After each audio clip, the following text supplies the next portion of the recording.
अभी चंद रोज पहले की बात है जब नेपाल ने टी20 वर्ल्ड कप को लेकर अपने स्क्वाड का अनाउंसमेंट किया और उस स्क्वाड को बताते वक्त हमने आपसे ये कहा था कि यार बस इसमें संदीप का नाम और होता तो फिर इस टीम में चार चांद लग जाते, ये टीम बवाल हो जाती। इसे आप किस्मत कहें, इत्तेफाक कहें या लोगों की दुआओं का असर कहें, लेकिन फिलहाल खबर यह है कि नेपाल में संदीप लामिछाने पर जो सस्पेंशन था वो क्लियर कर दिया गया है और संदीप इज इनोसेंट, ऐसा वहां की कोर्ट ने कह दिया है।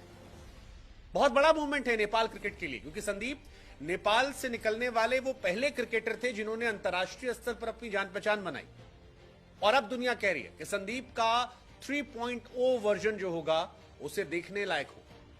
बल्लेबाजों को तैयार हो जाना चाहिए, क्योंकि संदीप ने अपने जीवन में सारी चीजें देखी, सारी चीजें 24 साल की उम्र तक देख डाली।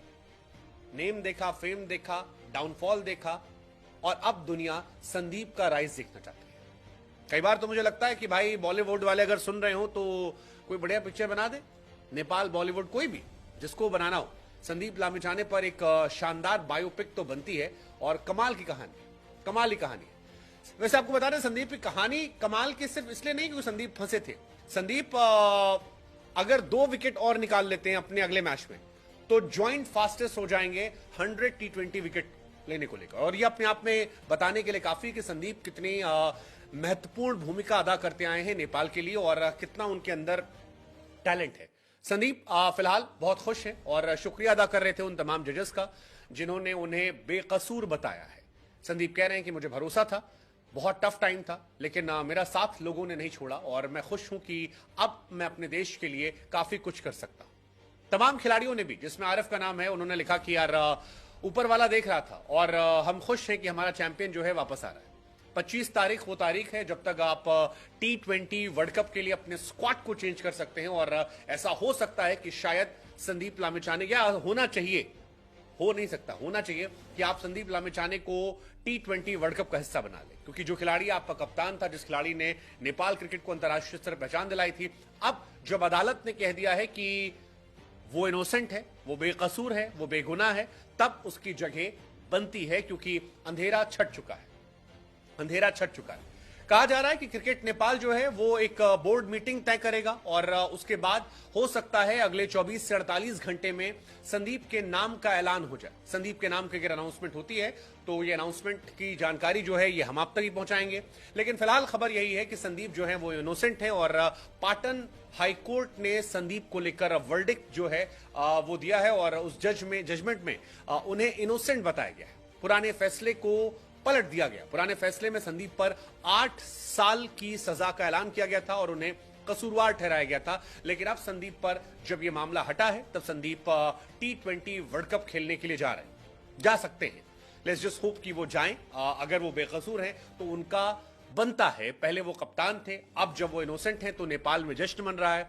लोगों ने दिवाली की तरह रोशन किया है और पाटन हाईकोर्ट के फैसले को लेकर फिलहाल चर्चाएं दूर दूर तक है।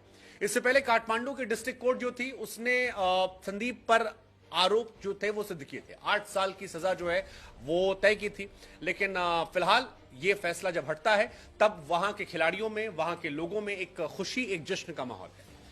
नेपाल की जो टीम है उसमें अब संदीप को सिलेक्शन करने के रास्ते खुल गए। अगर नेपाल क्रिकेट बोर्ड चाहेगा तो सिलेक्शन हो जाएगा, क्योंकि नेपाल कोर्ट ने संदीप को अलाउ कर दिया है कि आप जाइए, खेलिए। हालांकि संदीप इससे पहले भी खेल रहे थे जब उन पर सजा मुकर्रर नहीं हुई थी, लेकिन तब उनके साथ इशू क्या थी कि स्कॉटलैंड की टीम या बाकी टीम जो आती थी वो उनसे कई बार हाथ नहीं मिलाती थी और उन पर आरोप लगते थे कि एक माइनर लड़की से छेड़छाड़ के मामले में वो फंसे पड़े। लेकिन अब जब ये आरोप हट गए हैं, अंधेरा छट गया है, तो आशा की उम्मीद जो है वो नेपाल क्रिकेट को भी है और दुनिया भी चाहेगी कि ठीक है, अगर वहां की कोर्ट कह रही कि वो इनोसेंट है तो फिर हम सबको अब यकीन कर लेना चाहिए और उस पुराने मसले को मिट्टी डाल देना चाहिए। संदीप ने ओडीआई क्रिकेट में नेपाल के लिए 51 मैच खेले हैं, जिसमें 112 विकेट निकाले हैं। काफी शानदार इकॉनमी है ओडीआई के हिसाब से 4.38 की, जो बहुत अच्छी है। संदीप ने टी20 में 52 मैचेस खेले, 98 विकेट निकाले हैं। 2 विकेट और निकालते, जैसा कि हमने कहा, वो ज्वाइंट हाईएस्ट फास्टेस्ट टी20 विकेट टेकर हो जाएंगे 100 विकेट लेने के मामले में। नेपाल का स्क्वाड आपको पहले ही बता चुके हैं कि रोहित कैप्टन है, आसिफ अनिल कुमार शाह, कुशल मल्ला, दीपेंद्र ललित, करण, गुलशन, सोमपाल, प्रतीश, सुंदीप, अविनाश, सागर, कमल, और इसमें अब एक नाम जो है वो ऐड हो सकता है संदीप लामेछाने का। नेपाल क्रिकेट की बात की जाए तो नीदरलैंड के साथ उनका मुकाबला 4 जून को है, श्रीलंका के साथ उनका मुकाबला 12 जून को है, नेपाल साउथ अफ्रीका का मुकाबला 15 जून को है और बांग्लादेश के साथ 17 जून को मुकाबला है। और इन सारे मुकाबलों से पहले अब जब यह मामला सामने आया है और पाटन उच्च न्यायालय ने संदीप पर जो केस था उस पर निर्दोष ठहराया है, तो फिर उन तमाम लोगों को बधाई जो संदीप के प्रशंसक थे, जो हमसे भी गुजारिश कर रहे थे, और हमें भी खुशी है कि जिस मसले को हमने भी उठाया था संदीप के, वो मसला अब खत्म हो गया है और संदीप को इंसाफ की बात कही जा रही है। So all the best Nepal cricket, let's hope you rise, और बाकी सब बढ़िया चंगा सी।